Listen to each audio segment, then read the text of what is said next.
Bonjour, David Chéroux, instructeur Krav Maga à Bordeaux. Aujourd'hui, je voudrais qu'on aborde un sujet spécifique à l'entraînement, qui est la frappe sur un adversaire statique.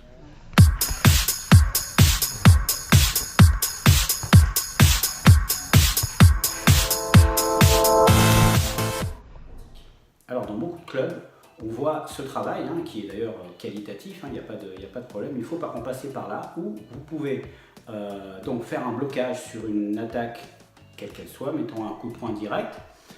Vous allez bloquer le bras de votre partenaire, faire une riposte, 1, 2, 3, 4, 5, 6 coups ou plus, pour vous permettre, face à votre adversaire qui lui reste statique, pour travailler votre séquence, votre précision, etc., etc.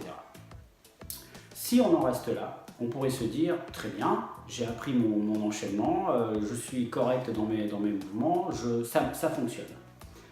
Vous vous rendrez compte que dans un contexte réel, ça ne fonctionne pas. Pourquoi? Parce qu'on ne tient pas compte de la réaction de l'adversaire. C'est un principe de physique élémentaire, chaque action entraîne une réaction, on connaît tous ça. Mais lorsque vous frappez quelqu'un, quel que soit le type de frappe, il y a toujours une réaction, même quand la frappe n'atteint pas son but.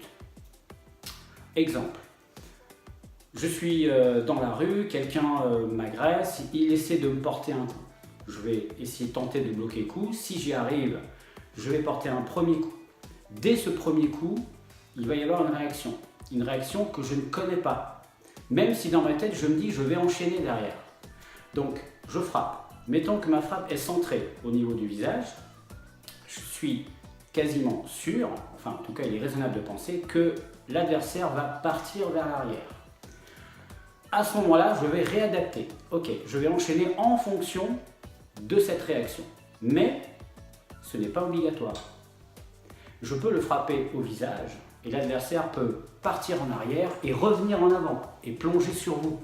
Soit parce qu'il a pris un mauvais coup et qu'il tente de se raccrocher, soit parce qu'il n'a pas été touché sévèrement et qu'il tente de contre-attaquer.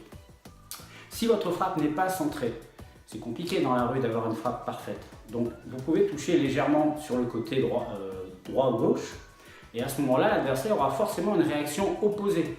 Il va se déplacer dans la réaction opposée. Donc vous devrez réadapter votre séquence qui suit en fonction de sa position. À l'entraînement, beaucoup trop de clubs ne tiennent pas compte de ces facteurs. On reste statique, on fait boum boum boum boum boum boum, c'est super, c'est propre. Oui, mais l'adversaire est statique. On ne peut pas prendre 25 coups sans réagir et rester debout sans bouger.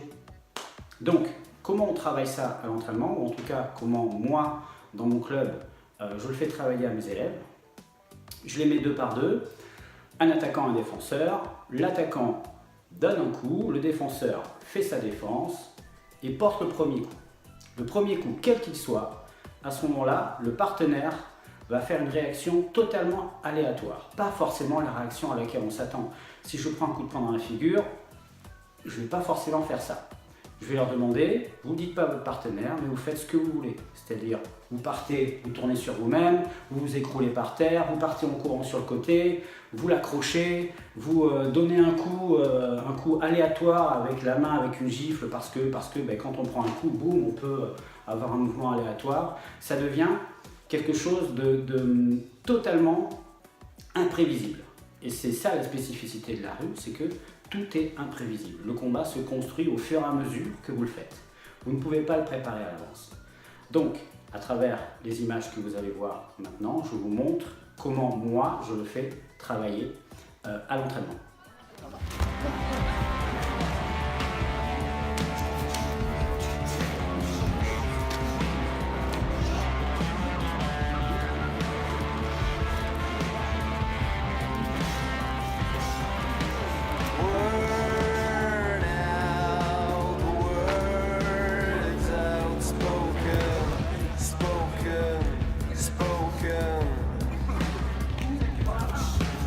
These days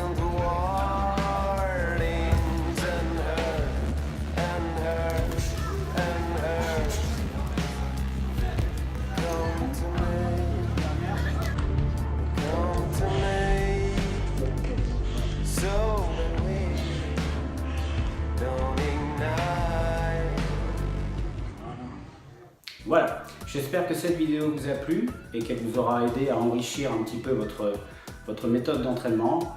N'hésitez pas à liker si vous avez aimé, à me laisser des commentaires si vous avez des questions. Je vous retrouve bientôt pour une prochaine vidéo et en attendant, entraînez-vous bien. Au revoir.